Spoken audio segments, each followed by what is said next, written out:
Welcome to the Transforming Healthcare Coaching Podcast, where we bring you guidance and coaching perspectives so that you can level up in your life and work.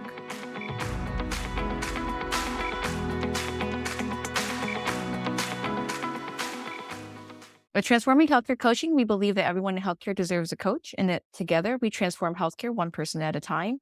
My name is Lillian Liang Emlet. I'm the founder and CEO. We have a team of coaches from many disciplines. They're all trained in energy leadership coaching. And we help clinicians and professionals in healthcare with a wide variety of niche specializations, including well-being, performance, transitions, and executive and team and group leadership coaching. And all of us either have worked or currently still working in healthcare. Our coaches, we understand what you're going through day in, day out. And I'm going to go ahead and turn it over to our guest speaker today, Shannon McGorry of Love, Strength, and Grace Coaching, to introduce herself before we get started. Hi, Lil. Thanks so much for having me. Can't wait to get into this discussion today. My name is Shannon McGorry, as you said, and I'm the founder of Love, Strength, and Grace, a coaching business that really focuses on women's empowerment.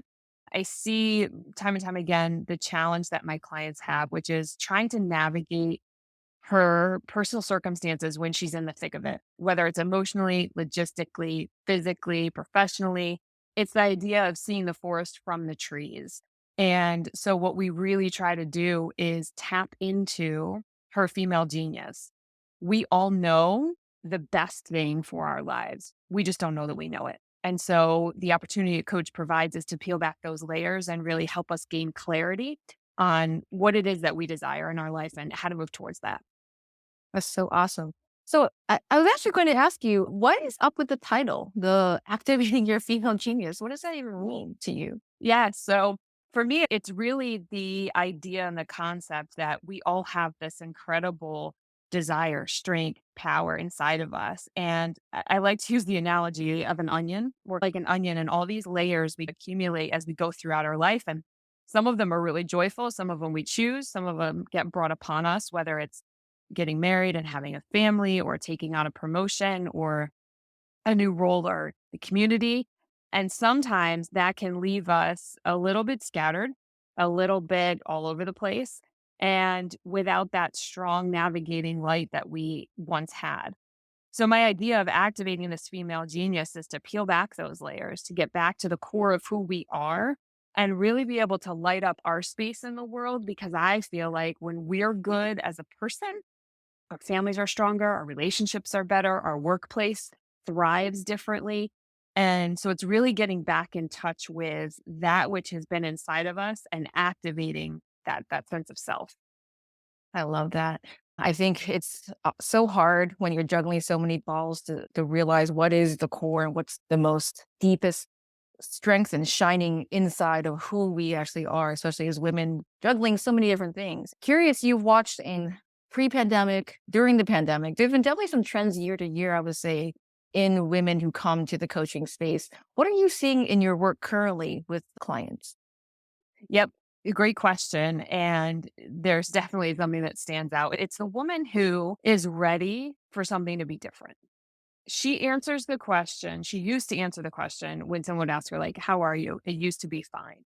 But now she realizes fine doesn't actually mean good. Fine, is this really it? Like, I have a packed schedule. Some of my relationships might be strained. I'm not really in this state of well being. I may have some dissatisfaction and I'm curious about something else, but I don't know how to move towards that. But it's the woman she's hungry for it. She knows there's something different and it may not be something more. It actually may be something shifting or changing. And so she comes to coaching not because something's drastically wrong, but because she wants something to be better and more right, if that makes sense. Yeah, that makes sense. It's just so interesting to see what's happened over the last couple of years as we adjusted to the pandemic with the shutdown, and then as we emerged in like phases out of it, Hmm. and just watching my friends and colleagues in different sectors, like in the healthcare setting, in leadership, in healthcare, in my mom friends with their different Hmm. jobs, and then also even just parenting. It's just been an interesting challenge as we've navigated the phases of coming back out of the pandemic. And if anything, I feel like people are more stressed now than they ever were. Yeah, I agree with that, and I think for me, and maybe this is the lens I see it with, but a large foundation of the work that I do is centered around our values. And a lot of times when I ask clients that question, what is it that you value in life?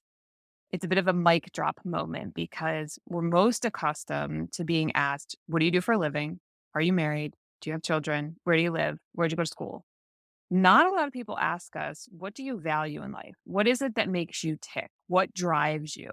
And so when I ask clients that and we start to dig in, we realize, am I living in alignment with that? So, to your point of coming out of COVID, I think sometimes our values got shaken up during that time period. It made us kind of question, why am I doing what I'm doing? And do I want to continue to do that? Or is there a different way, a better way, something that's more fulfilling to me? So I think it created, in some respects, a little bit of confusion. And that's where I'm seeing a lot of clients are interested to gain clarity on that. What is it that I actually am desiring? How do I want to spend my time? Who do I want to spend it with? What do I want to do? Where's my purpose and my passion lie? I love that. I think it's also really hard when our values, even if we could figure them out in the depth of the pandemic, when we really had to get introspective and many of us actually had the breathing space. Many of us did not have the breathing space. We later found it, but then it's still not clear in terms of what do I do next? And those are some of the things I'm really seeing. I'm wondering, what do you do when people come to you in this space where I think I have a sense of my values? I think I have a lot of different things on my plate that I still really enjoy. And I'm also not sure where to go. What do you end up working with your clients with then in those situations? Yeah, it's a great question. I firmly believe that people do things in these three categories. Maybe they do it because I have to or I should. Maybe they do it because they've always done it. And maybe they do it because they're fulfilling expectations of others. Those are the three trends I typically see. So we want to we want to shine light on their behavior and break it down. So we have this I have to do it or I should. I've always done it or I'm filling expectations of others. And I'm curious, maybe as we get to questions later, if people identify with that or if they even want to react now to say, yep, I'm in one of those three boats or I row all of those boats. What if instead we did things from three other categories, which were I desire to do something and I get to do it versus I have to or I should? Second boat is this is an intentional choice I'm making versus I always do this, so I'll just continue to do it. And then third boat is I'm going to tap into my personal values versus being at the demands and the expectations of others. So when I ask clients those questions, we can start to drill down into some of that behavior breakdown. Are you being pulled by the expectations and the other external factors of life? Or are you pushing out internally based on what you want and desire? And there's a lot of mindset work in there, as you well know, but it starts with identifying some of that behavior breakdown. If you say, like, for example, one of my large values is faith. So if I say my value is faith, but I don't actually have a habit or a behavior in place that honors that value, that's sometimes where we feel that dissonance or that resistance internally coming up. So we really want to look at our behaviors and break that down. That's a great point. This often, for me at least, is whenever we talk about time management. I feel like a lot of times time is an external, really tangible issue that most women come to me for coaching. And at the end, Hmm. like you said, it's do your actions also does your calendar align with your values in terms of are you spending the Right. time the way you want to? And sometimes you're surprised when you do your own time audits. You're like, oh, you know what? I am doing Hmm. the things I really value. I'm going to keep on doing that. Correct. I think what also just hearing you talk about how we change our mind shifts in terms of the opposite, I thought it was really interesting how some people also describe it as the glass half full or the glass half empty. And a lot of times we do should all over ourselves, right? We know I gotta do this. It's just Hmm. expected of me. And yet part of the opportunity is trying to figure out what might be the next best thing around the corner means trying to decide what am I going to be excited about to get to do every day. And if you're not excited about it, then it's a great opportunity to think, how can we tweak it? How can you tweak the Correct. project, tweak the job description, tweak the promotion, tweak the responsibility? Absolutely, 100%. That mindset is really important because without it, and I like to think of it as a powerful pause when clients come for coaching. How often are we packed, schedule wise, even thought wise? We're constantly sifting through something versus letting ourselves have some dedicated space that we're really devoting to ourselves. And in that powerful pause, what are we doing? We're enabling ourselves to take a step back and look at our lives. What's our behavior like? What are we valuing? What is it that we're interested in? And without that, Lil, I really do think we're inadvertently welcoming in stress. I Mhm. think we're welcoming in a lack of fulfillment. We're welcoming in some potential resentment because we're coming from that have to, should, or we've got to keep up, meet other people's expectations.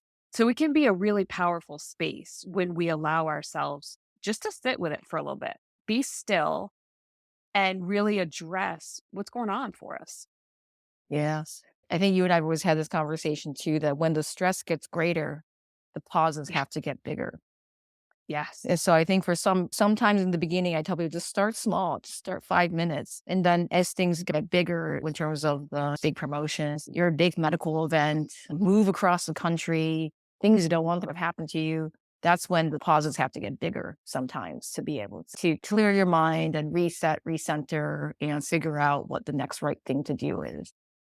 Yeah, and when we inadvertently welcome the stress in by not doing that, it can get larger. The need can get bigger. So if it's not something you're used to doing, it may feel a little awkward at first, and it may feel uncomfortable, especially for those listening that are high achieving, very successful women who do run 1,000 miles an hour, and most of the time are okay with that. It may feel uncomfortable at first to take that pause and to sit with some of what you might be experiencing. That's to be expected, and that's okay. Yeah, I love how you normalize that. And also, I guess that sort of leads to my next question, which is you get to see the value of spending the time and the money and the resources in coaching. So I think there's some, resistance, right? So some women leaders are not even willing to spend 5 minutes or 30 minutes a week on themselves in this powerful pause.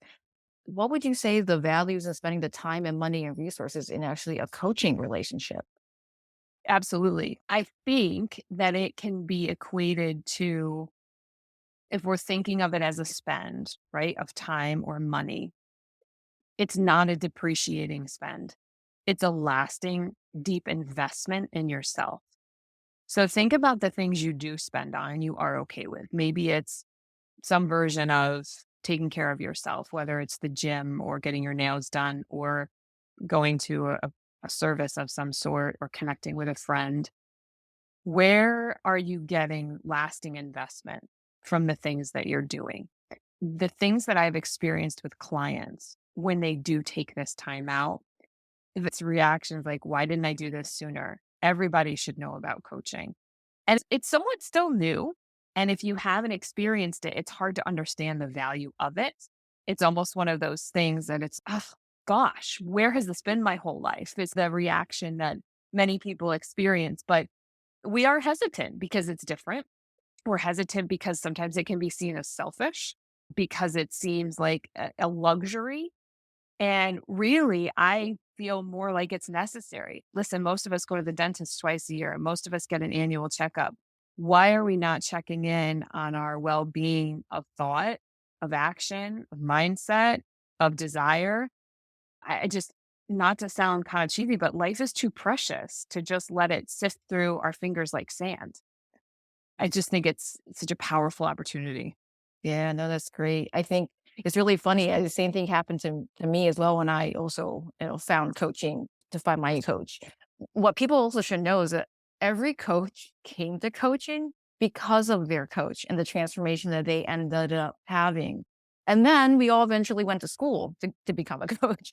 And so I think amazing too is that when I first sought a coach, it was to up level my performance and what I needed. And what's amazing for all of my clients, same kind of things. It's they realize I need someone on my side to be able to be that neutral, secret person I can talk to about really anything in order to be achieve what I want to achieve. And then there's side effects. With one thing gets better, other things get better too. Absolutely. It just permeates your whole way of thinking and being because you do tend to take a bit of more of a greater pause, a little bit more of an assessment as you're moving through your days, through your thoughts, through your habits, through your behaviors. It becomes more of an intentional way of living versus living out of reaction and response to what's happening to you. Yeah, absolutely. So I just want to give you an opportunity as we come to the close of the podcast, Persh. If you want to let us know about anything that you are working on or any offers that you have for our group today. Yeah, absolutely. Thank you. If anyone's interested in one on one coaching, that's really what I love to do and where my primary focus is. So you can reach out to me on through LinkedIn. You can also get in touch with me through my website, which is lovestrengthandgrace.com. And I would be thrilled to talk to you and see if we would be a good fit and would be happy to understand where you are in your journey and if you're ready to activate your female genius. Thank you so much for listening to the Transforming Healthcare Coaching podcast. If you found this episode interesting or useful, please share it with your friends and colleagues in healthcare. And we will love it if you hit subscribe so that you never miss an episode. We want to help with the topics and problems that you want us to talk about. Leave us a review wherever you listen to us with suggestions, feedback, and praise. It means so much to us, and we actually read every comment. For deeper support in your life and work as a healthcare professional and leader, head over to transforminghealthcarecoaching.com. Download our free 5 reflection questions to jumpstart your journey and join our email list to be the first to know about our coaching programs. We're also excited to offer the MedThrive community, a supportive space for group coaching and self-paced personal growth, providing an alternative path to growth beyond one-on-one coaching programs. Find out more and join this thriving community at transforminghealthcarecoaching.com.